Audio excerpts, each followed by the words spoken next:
Bismillahirrahmanirrahim. Assalamualaikum warahmatullahi wabarakatuh. Innal hamdalillah nahmaduhu wa nasta'inuhu wa nastaghfiruh wa na'udzu billahi min syururi anfusina wa min sayyiati a'malina. May yahdihillahu fala mudhillalah wa may yudlilhu fala hadiyalah. Amma ba'd. Assalamualaikum warahmatullahi wabarakatuh. Kepada para pendengar semua, pada saat ini saya ingin menyampaikan suatu penjelasan tentang salah satu syubhat yang sering dilontarkan oleh orang-orang kafir, yaitu pertanyaan, apakah orang kafir yang baik itu masuk surga atau neraka? Yang penting bagi kita adalah berbuat baik, tidak peduli apa itu agamanya, karena semua agama itu baik. Sebenarnya penjelasan tentang ini sudah dijelaskan oleh para ustadz dan demikian juga oleh penceramah yang ternama seperti Dr. Zakir Naik dan yang lain-lain. Tetapi saya ingin menjelaskan dari suatu analogi yang lain. Jadi misalnya Anda mempunyai dua orang anak. Anak pertama adalah anak yang hebat. Dia sopan, jujur, berprestasi, suka membantu orang, pemurah, suka dengan kegiatan sosial.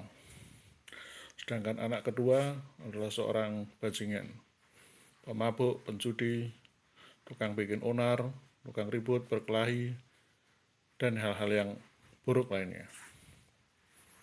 Masalahnya adalah anak pertama tadi tidak mengakui Anda sebagai orang tuanya. Sedangkan anak kedua mengakui Anda sebagai orang tuanya. Pertanyaannya, siapakah yang hendak Anda berikan warisan? Itu adalah analogi atau perumpamaan bagi orang-orang kafir dan orang-orang beriman.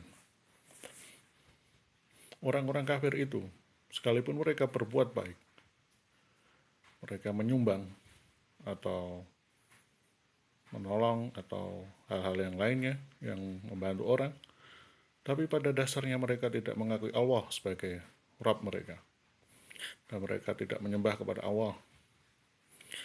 Mereka bahkan mengingkari dan menyembah kepada ilah-ilah selain Allah. Sedangkan seorang muslim, walaupun dia itu banyak berbuat dosa, banyak berbuat kesalahan, akan tetapi dia itu mengakui Allah sebagai Rabb-nya dan tidak menyembah kepada selain Allah.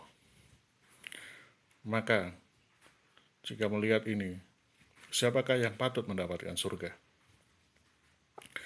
Orang kafir itu jelas.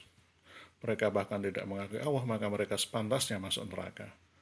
Sedangkan seorang muslim, bisa jadi Allah mengampuni dosa-dosanya, atau dia menyiksanya di neraka, tapi pada akhirnya dia akan masuk surga. Karena itulah hak dia, sebagai orang yang mengakui Allah, sebagai orang yang bertauhid.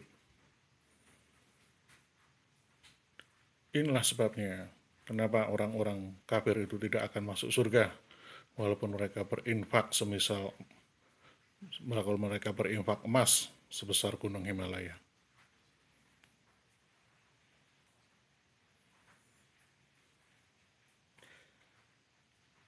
Demikian penjelasan saya. Semoga ini bisa menjadikan pemahaman bagi orang-orang yang masih mengatakan yang semua agama baik atau yang penting berbuat baik kepada manusia. Sebenarnya di dalam Islam hal ini dikenal sebagaimana hablum minallah dan hablum minannas. Maka tidak cukup seseorang itu berbuat baik hanya kepada manusia, tetapi sebenarnya yang utama bagi dia adalah berbuat baik kepada Allah, Tuhannya, Rabbnya, penciptanya, yang memberinya rezeki, yang bahkan dengan pertolongannya dia mampu berbuat baik kepada sesama manusia. Demikian penjelasan saya. Assalamualaikum warahmatullahi wabarakatuh.